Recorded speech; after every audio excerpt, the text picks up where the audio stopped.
ഫാത്തിമ ബീവി റളിയല്ലാഹു തആല അൻഹ ലോകത്തോട് യാത്ര പറയുകയാണ്. ലോകത്തോട് യാത്ര പറയുകയാ. ഫാത്തിമ ബീവി റളിയല്ലാഹു തആല അൻഹയുടെ ജനാസ കൊണ്ടുപോയി ജന്നത്തിൽ ബഖീയിലെ ഖബറടക്കി. രാത്രിയായപ്പോ അലിയാർ തങ്ങൾക്ക് ഉറക്കം വരുന്നില്ല.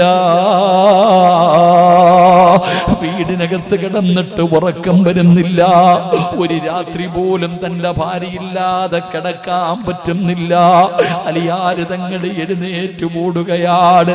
പാതിരാത്രി എഴുന്നേറ്റ് ജന്നത്തിൽ ബഖീ എന്ന് പറയുന്ന ഖബർസാറിൽ ചെന്നിട്ട് തന്റെ ഫാത്തിമയുടെ ഖബറിന്റെ ചാരത്ത് പോയിരുന്നിട്ട് അലിയാർ തങ്ങൾ പറയുന്നു, അസ്സലാമു അലൈക യാ ഫാത്തിമ.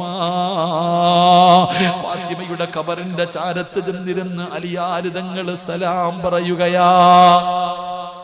ജീവിച്ചിരിക്കുന്ന ഭാര്യയോട് പറയുന്നത് പോലെ ഖബറിനകത്ത് കിടക്കുന്ന ഭാര്യയുടെ ചാരത്ത് ചെന്നിട്ട് സലാം പറയുകയാ. സലാം അടക്കാതെ വന്നപ്പോ അലിയാർ തങ്ങൾ ചോദിക്കുന്നു, ഫാത്തിമ എന്നോട് പിണക്കമാണോ? നീ എന്നോട് പിണങ്ങിയോ ഫാത്തിമ? നീ എന്നോട് പിണക്കമാണോ ഫാത്തിമ?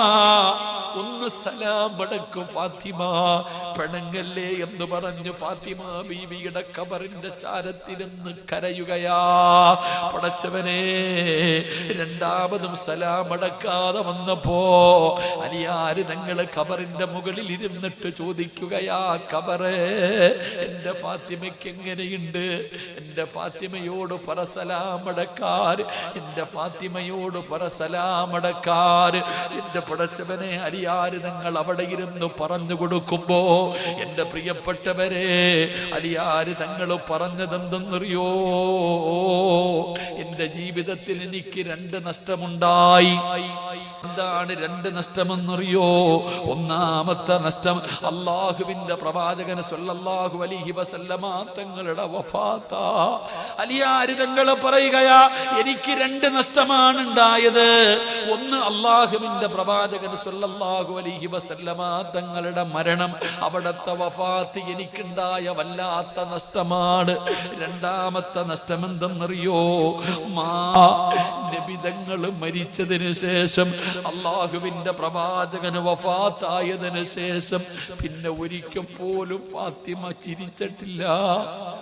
അലിയാർ തങ്ങൾ പറയുകയാണ്, നബി തങ്ങൾ വഫാത്തായതിനു ശേഷം ഫാത്തിമ ബീവി റളിയല്ലാഹു തആല അൻഹ മരിക്കുന്നത് വരെ ചിരിച്ച് ഞാൻ കണ്ടിട്ടില്ല. എന്റെ ഫാത്തിമയുടെ ചിരിയും പോയി. നബി തങ്ങൾ വഫാത്തായപ്പോ നബി തങ്ങളും പോയി. എന്റെ